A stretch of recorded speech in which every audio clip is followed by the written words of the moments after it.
Greetings, my awesome and brilliant blue stars. Welcome back to your Not So Daily, exposing your classmates. Hey guys, it's Valentina, and today I've got some serious tea to spill about one of my classmates. Buckle up, this is going to get wild. So let's talk about Peter, my very unique classmate. He's really expressive. He wears makeup, colorful bracelets, and mostly hangs out with girls. He came out as homosexual about 2 years ago, and to be fair, most people were supportive, which was honestly great to see. But here's where things start getting dramatic. Peter is super reactive when guys are nearby. Like if a boy gets within 4 feet of him, he'll yell, "Back off," with diva attitude. A lot of people keep their distance because of it. Sometimes he even flirts, mostly with male teachers. Specifically, our history teacher, Mr. Cabbage. Yes, that's really his name. Now, Mr. Cabbage does not vibe with Peter. There was even a situation where rumors started spreading and things got serious. Not a good look at all. But that's not all. Let me introduce you to another character in this story, Mike. Mike's actually been my best friend for years. We practically grew up together. But for some reason, Mike has this weird obsession with bullying Peter. Not because of his sexuality, but because of his height. Every single day it's, "What's up, short boy?" Literally every single day. The craziest part? Despite all the teasing, Mike always sits with Peter at lunch. Even when Peter tries to sit somewhere else, Mike finds him like a heat-seeking missile and sits right beside him. And don't get me started on what happened last month. So one of Mike's friends tried to steal Peter's lunchbox. Rude, I know. And out of nowhere, Mike slapped the guy's hand away and defended Peter like a bodyguard protecting royalty. People were like, "Wait, does Mike like Peter?" And, well, turns out that rumor wasn't just a rumor. Brace yourself. Literally last week, I was in the girls' bathroom when I heard strange noises coming from the boys' side. And yes, my curiosity got the best of me. I peeked around the corner and saw the unthinkable. Mike and Peter. Kissing. Flabbergasted, shocked, speechless, astonished, dumbfounded, surprised. I froze.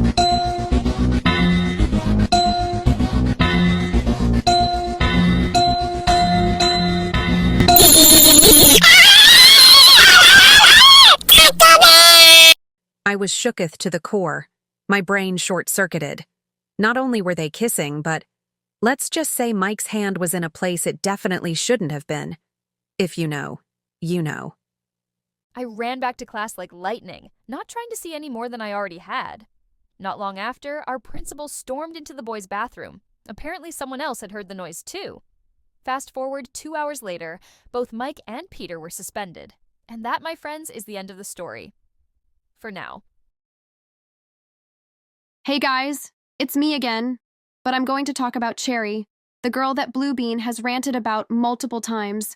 I've changed her name to Cherry because cherry stems usually hold 2 cherries, which describes her a lot because she's two-faced. Anyways, there were rumors of her watching popcorn in Benjamin's math class when they got to use the computers. Benjamin once heard someone shout, "Cherry, why are you watching popcorn?" Of course, nobody would believe that because it's weird, until when I was close friends with her. She admitted to doing it. Wait! There's more! And that her and Karen usually watch it before they sleep. By the way, they weren't joking. They were dead serious.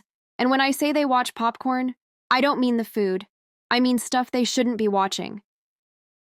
They'd also judge the way Lola runs in PE, but they'd after act like they didn't. I remember Bluebean mentioning that Cherry said Lola's head is shaped like a watermelon when Bluebean told Ashley that Lola is pretty. Most of the time, not all the time, just most of the time. Cherry, Karen, and Lola are usually hanging out in their trio.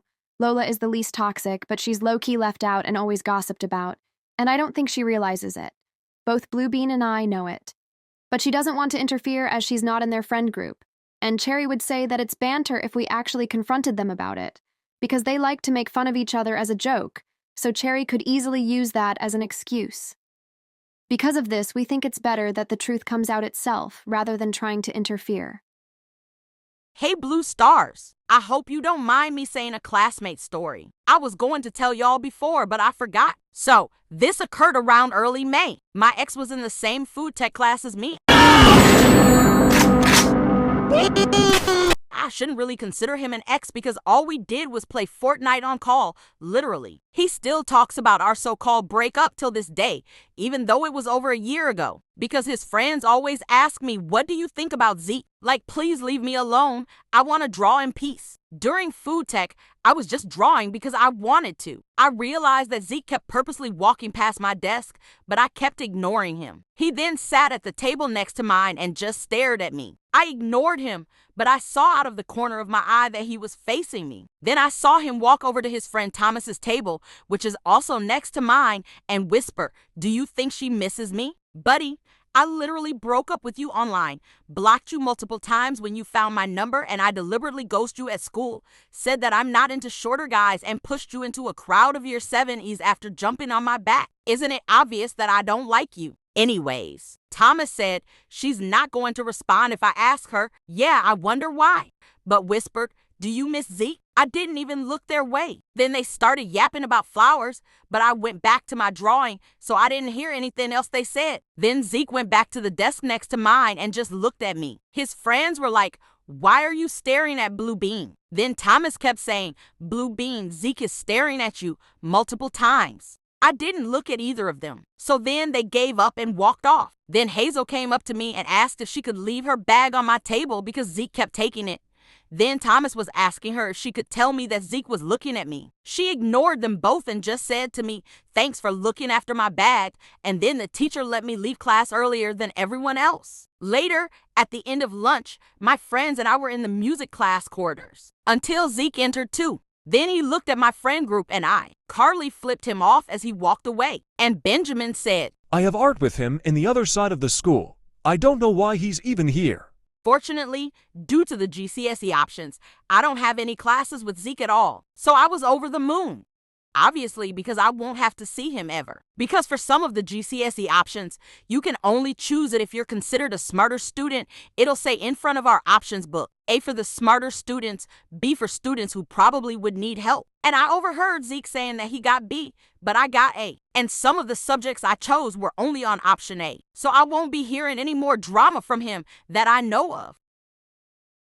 Hey, Blue Stars, thank you so much for watching. I hope you enjoyed the video. Don't forget to smash that like button and comment your favorite part of the video. Check out some of my other videos if you haven't watched them already. Peace out, my awesome Blue Stars. Bye.